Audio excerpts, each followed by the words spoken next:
तुझसे एक बात कहूँ? तू किसी से कहेगी तो नहीं ना? ठीक है, मैं वचन देती हूँ। चल अब बता। मैं ना पेतुराज के बेटे विट्ठल से शादी करना चाहती हूँ और वो भी मुझसे जल्दी से जल्दी शादी करना चाहता है। देखो, ये अमीर लोग हमारे पीछे ऐसे ही पड़ते रहते हैं, लेकिन इसमें कोई नेकी की बात नहीं है। तुम इन पर यकीन मत करो। कितने दिनों तो कैसे ही गरीबी में जीना पड़ेगा मुझे बताओ। अगर मेरी शादी अमीर लड़की से हो जाती है तो उसके बाद मैं भी तो अमीर बन जाऊंगी ना। यानी कि तुझे शादी से ज्यादा अमीर बनने में दिलचस्पी है। देख, मैं तुझे साफ साफ बता रही हूँ कि ये बिल्कुल भी अच्छी बात नहीं है। इस तरह वो लोग बात करते हुए आगे बढ़ रहे थे। उसी राज्य के राजा विक्रमसेन भेष बदल कर देशाटन करते समय उसी तरफ आ रहे थे। आह, कितनी सुंदर लड़की है। इतनी सौंदर्य राशि को तो आज तक मैंने कहीं भी नहीं देखा था। इसके माँ बाप का पता लगाकर इससे शादी करने की बात उनसे कर सकता हूँ। उसके अगले दिन सुबह जया के पिता को महाराज राजधानी के लिए बुलाते हैं। देखिए, आपकी लड़की तो बेहद सौंदर्यशाली है। मुझे आपकी बेटी बहुत पसंद आई। अगर आपको कोई एतराज नहीं है तो मैं आपकी बेटी से शादी करना चाहता हूँ। ये मैं क्या सुन रहा हूँ? ये सच है या सपना? आप जैसे महाराज मेरी बेटी से शादी करेंगे, ये मेरा सौभाग्य है। तो देर कैसी, जल्द ही एक शुभ मुहूर्त निकाल के शादी पक्की कर लीजिए। मगर मुझसे शादी करने के लिए तुम्हारी बेटी राजी होगी? मेरी बेटी मेरी बात कभी नहीं टालेगी। मैं जो कहता हूँ वही करती है। एक शुभ मुहूर्त देख लीजिए, बात तय हुई। जल्द ही उसकी बेटी महाराज की रानी बनने वाली है, ऐसा सोचते हुए वो घर आता है और घर आकर सारी बात अपनी बेटी को बताता है। देखो बेटी, ये तो तुम्हारा सौभाग्य है कि साक्षात इस देश के महाराज विक्रमसेन तुमसे शादी करने के लिए राजी हुए। सच में तुम बड़ी भाग्यवान हो। बोलो बेटी, ये शादी तुम्हें मंजूर है? इस राज्य के राजा मुझसे शादी करना चाहते हैं, तो फिर मैं क्यों मना करूंगी भला? पिताजी, मुझे ये शादी मंजूर है। तो देर किस बात की, मैं जाता हूँ, पंडित जी से शुभ मुहूर्त निकलवा लेता हूँ। इसके अगले दिन पानी लेने के लिए जब जया तालाब किनारे नहीं आई तो उसके ना आने की वजह पता करने के लिए उसकी सहेली शोभा उसके घर जाती है। क्या बात है जया, आज तुम पानी लेने के लिए तालाब किनारे नहीं आई, क्या हुआ? आज से मेरी बेटी पानी लाने के लिए नहीं जाएगी। पता है, वो इस देश की रानी बनने वाली है। काका, आप जरा नीचे ही रहो, आप तो आकाश में उड़ने लगी।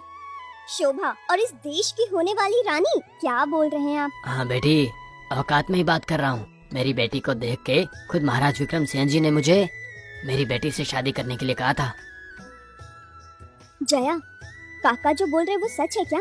सच में महाराज तुमसे शादी करना चाहते हैं? हाँ शोभा, महाराज ने पिताजी से मेरी शादी के लिए कहा और ये बात बिल्कुल सच है। तो फिर तूने क्या कहा? तूने तो हाँ नहीं किया ना शादी के लिए। क्यों नहीं करूँगी हाँ? कैसी बातें कर रही तुम? अगर मैं देश की भावी रानी बन जाऊंगी तो इसके लिए मना कौन करेगा? लेकिन तू तो 2 दिन पहले विट्ठल से शादी करने के लिए उतावली हो रही थी, उसका क्या हुआ? देखो शोभा, कोई भी लड़की एक अमीर लड़के से ही शादी करना चाहती है, इसलिए मैं विट्ठल से शादी करना चाहती थी। लेकिन इसी बीच में महाराज ने मुझसे शादी के लिए पूछा। अब देश के महाराज इस गांव के किसी भी अमीर लड़के से तो कहीं ज्यादा अमीर होंगे ना। बस इसी वजह से मैंने महाराज को शादी के लिए हाँ कर दिया। ओहो, कितनी चालाक है तू। महाराज के सामने विट्ठल कुछ नहीं दिख रहा है ना? तुम्हारी तो सोच ही गलत है। देख, एक बार फिर से सोच ले, बाद में पछताना मत। इसमें सोचने वाली क्या बात है शोभा? कुछ दिनों में हमारी शादी की तारीख भी आने वाली है। इस तरह एक शुभ मुहूर्त देखकर जया की शादी देश के महाराज से धूमधाम से करवा दी जाती है। जया से महाराज विक्रम बहुत ही प्यार करते थे और वो उसकी सारी ख्वाहिशों को पूरा करते थे। इस तरह एक दिन जया की सहेली शोभा जया को देखने आती है। जया, तुम यहाँ पर सारे सुख भोग कर खुश हो, लेकिन वहाँ पर विट्ठल तुम्हारी याद में पागल हो रहा है। वो बहुत ही ज्यादा दुखी है तुम्हारी याद में। अगर वो दुखी है तो मैं क्या कर सकती हूँ? देखो, मैं कितनी ज्यादा खुश हूँ यहाँ पर। अगर मैंने उससे शादी कर ली होती तो क्या मैं ये सारे सुख भोग पाती? वो भी तो किसी लड़की से शादी करके अपना घर बसा सकता है, तो उसे दुखी होने की क्या जरूरत है? मुझे याद करके आंसू बहाने का क्या फायदा? कितनी आसानी से कह रही है जया तू। एक दिन था जब तू उससे शादी करने के लिए तरसती थी और अब ये सारी बातें महाराज चुपके से सुन रहे थे। उन्हें बहुत गुस्सा आता है। ये क्या है?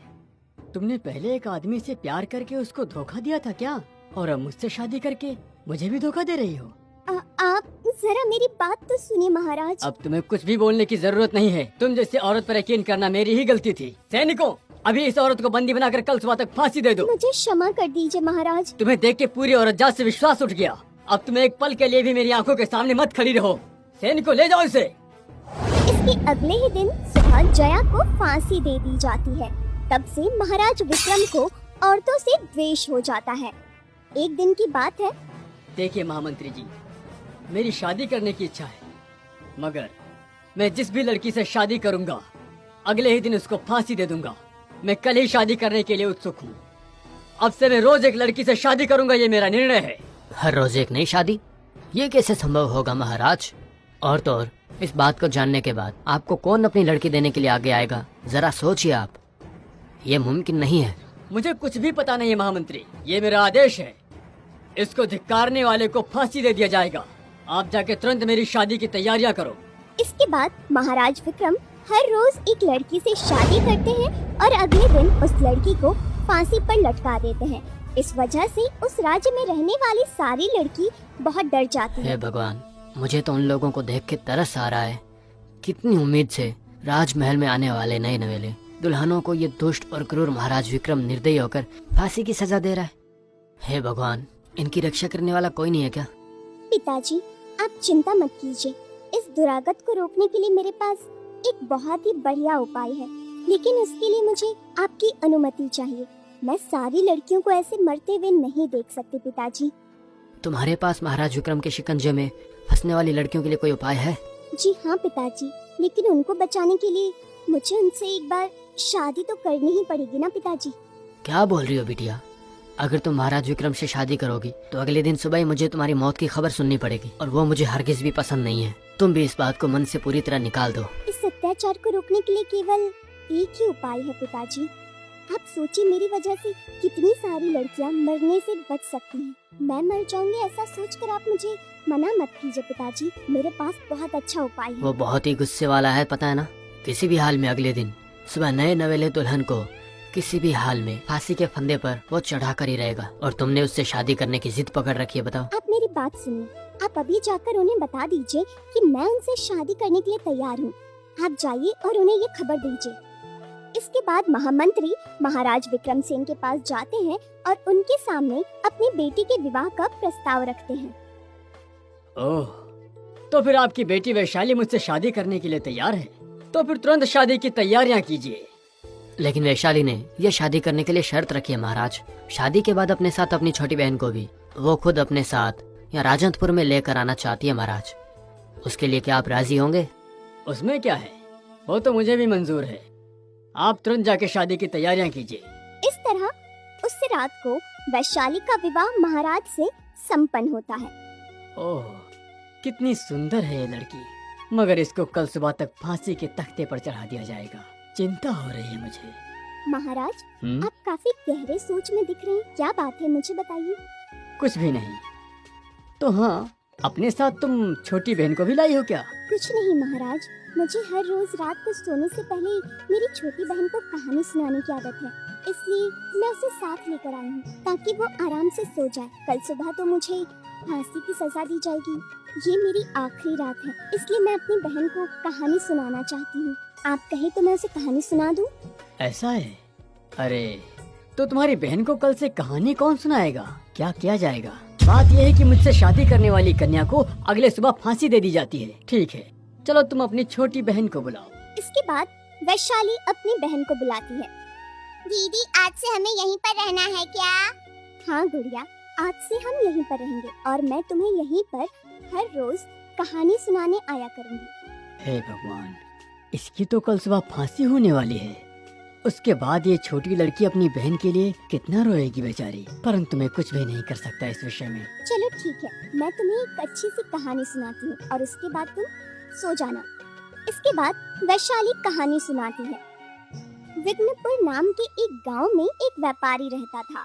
वो बहुत ही अच्छा आदमी था और साथ ही बहुत ही अच्छा व्यापारी भी। इस बार मुझे लौट कर आने में 6 महीने लगेंगे। मैंने जहाज पर काफी सामान चढ़ाया है, तो मेरे लौट के आने तक तुम खुद का और हमारे बच्चों का ध्यान रखना। ये आखिरी बार मैं आपको जाने दे रही हूँ। अगली बार से मैं आपको इतनी दूर बिल्कुल भी नहीं जाने दूंगी, समझ गए ना? मैंने वादा किया था ना कि ये मेरा आखिरी सफर है। लौट के आने के बाद दोबारा ऐसी यात्रा नहीं करूँगा। आपके सही सलामत और सुरक्षित वापस आने के लिए मैं प्रार्थना करूंगी।